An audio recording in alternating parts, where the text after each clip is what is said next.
Gold, the most precious of metals, plays a very important role in Judaism. The temple, the Beit HaMikdash, the holiest place on earth, was adorned with gold.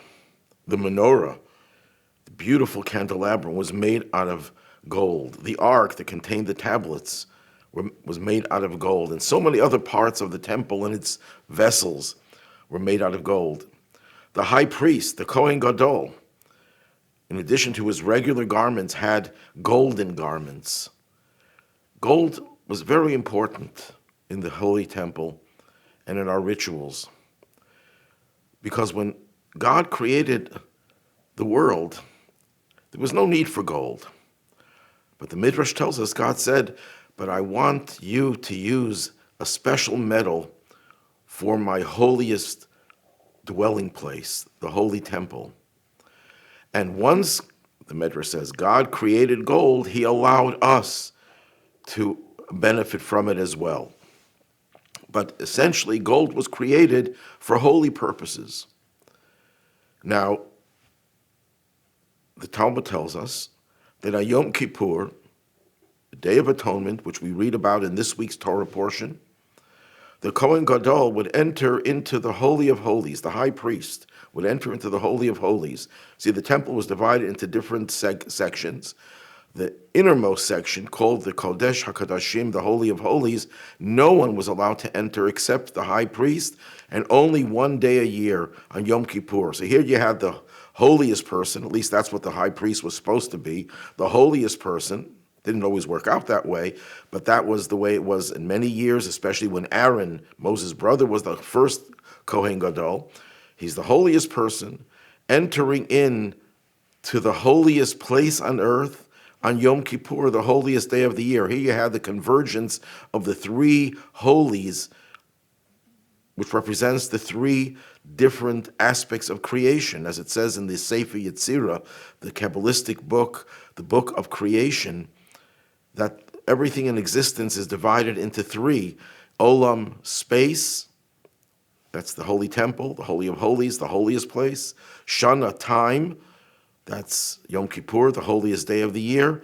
And Nefesh, soul, the holiest soul, the high priest. So all these three converge together, and he would enter the Holy of Holies without the gold investments. He would not be allowed to wear gold. He would have to wear simple linen garments. Why? If gold was so important because it represents the choicest, the most expensive, the most beautiful adornment, befitting the palace of the king, befitting the holiest place on earth, which is why they had gold throughout the year, why couldn't he enter the Holy of Holies with gold? Especially on the holiest day of the year. The Talmud gives two answers. The first answer is, Ein kategor nase senegar. Translated literally, a prosecutor cannot become a defender. What does that mean? Just like in a trial, you have a prosecutor who brings evidence to support the guilt of the accused, and you have the defender, the lawyer that defends. You can't use the same person for both roles. And it doesn't even need explanation why that's so. It's obvious. The prosecutor cannot be the defender. Well, what does that have to do with not wearing gold? When the Kohen Gadol entered into the Holy of Holies, the objective was to procure atonement, forgiveness for the entire Jewish people. Now, we have a record. Our record is that soon after we became a nation, after we received the Torah at Mount Sinai, when God told us unequivocally, don't have any other gods in my presence, and 40 days later, in the absence of Moses, they created a golden calf, and many of them worshipped it, that was the most heinous crime we could have committed, and it was a stain on our record. You don't want the high priest to enter into the Holy of Holies wearing gold, which is a reminder of this terrible sin that was transgressed through the use of gold. So it would be like the prosecutor. The gold is the prosecutor because it reminds us and reminds God God doesn't need reminding, obviously, but it invokes the memory of the golden calf. You don't want to use that to be the defender. It will mitigate, it will undermine, and compromise the role of the defense on Yom Kippur. That's one explanation. But then the Talmud gives another explanation. And this explanation establishes a precedent in Jewish law. The Torah has pity, this is literal translation, has pity on Jewish money, on the money of Israel, which means that even though it would be nice to have golden garments, ignoring the first argument that it's a prosecutor, but nevertheless, we don't want to spend so much. God doesn't want us to waste our money. Gold is very expensive. And when he could go in without golden garments, that was preferable. But this, of course, begs for explanation. Why are we so insistent that we can't spend the money on gold? Doesn't he wear gold throughout the year?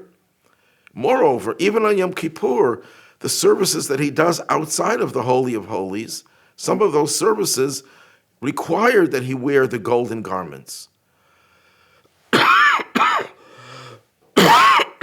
Excuse me. So why is it then that when he goes into the Holy of Holies, the holiest place, he should certainly be wearing the gold, which he wore when he was doing the service in the other parts of the temple? Why would we be so intolerant of gold when we were so tolerant and embraced it for other services in the temple, on Yom Kippur as well? So to answer this question, we have to reconcile this statement that God has pity, the Torah has pity on Jewish money, not wanting us to spend needlessly. How do we reconcile that with another principle mentioned in the Talmud that says we shouldn't skimp when it comes to the holy temple? Ein aniyut b'makom hashirut.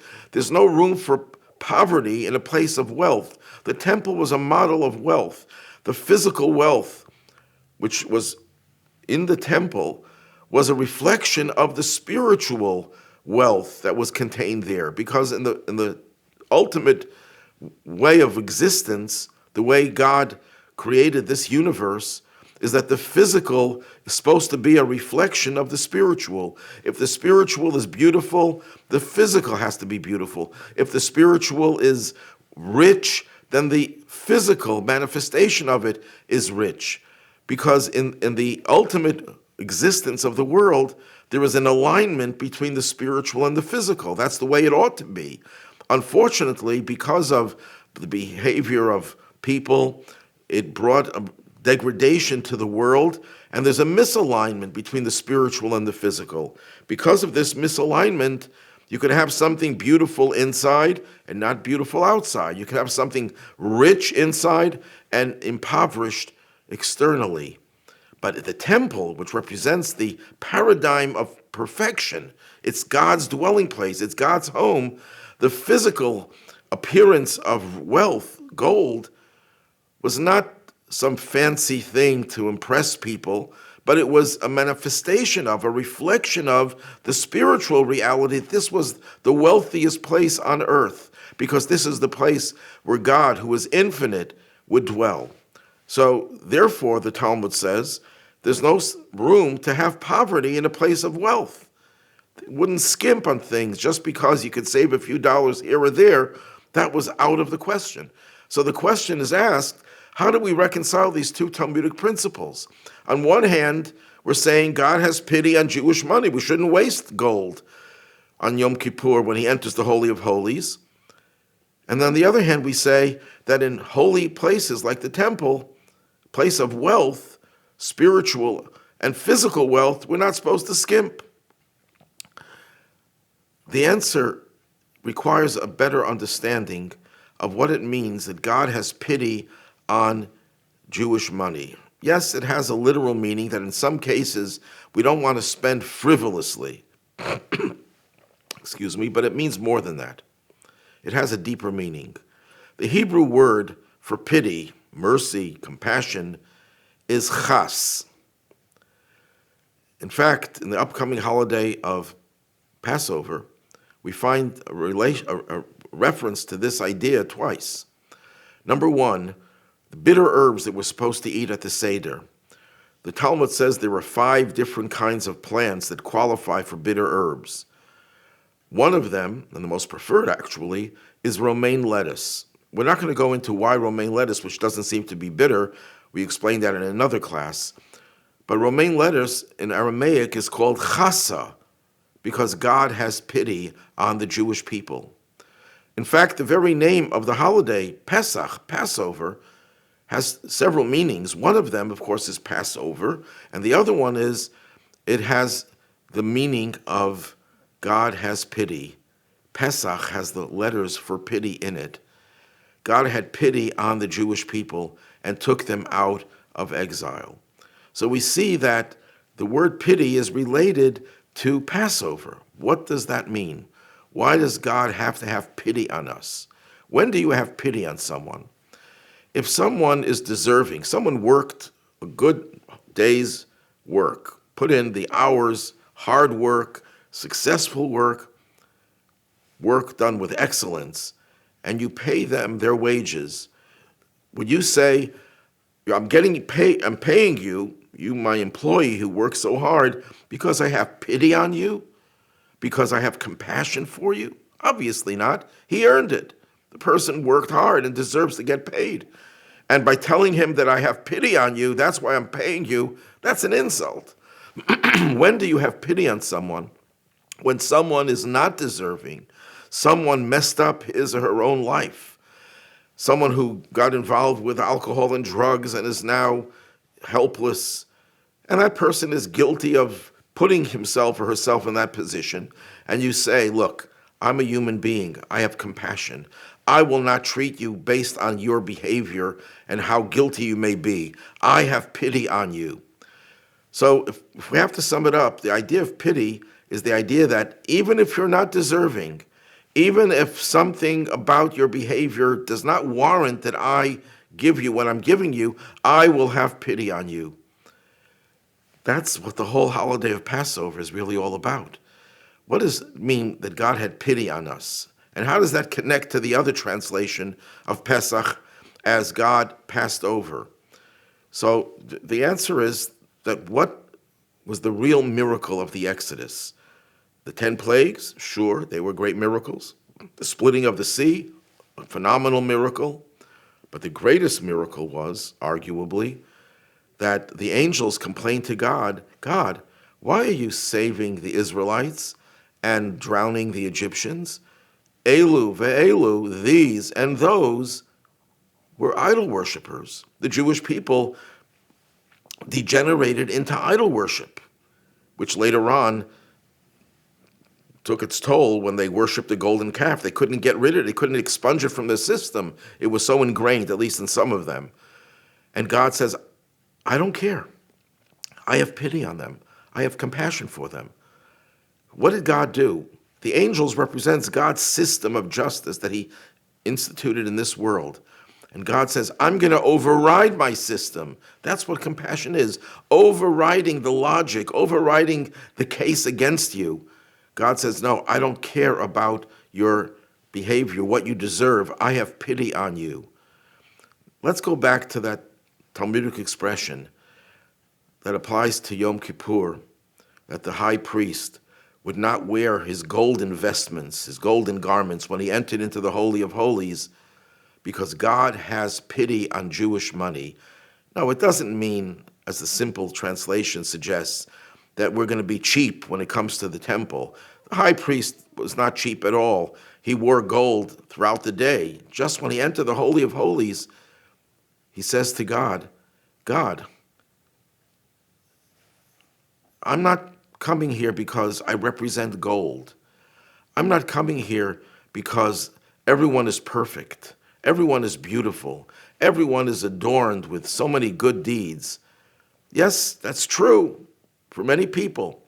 But I want you to go beyond that. I want you to look at our core, at our essence, that transcends the exquisite nature of gold. the external trappings of gold. I want you to see into the very heart and soul of every individual, which is pure, which is clean, which is simple. I want you to not look at the money, at the value that each person brings to the table.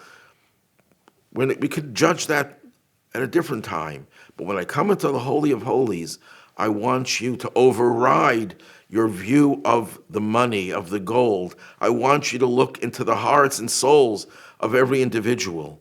That's what we mean when we say that God has pity on the money of Israel. God overrides the value that we bring based on all of our activities, all of our actions. He transcends that.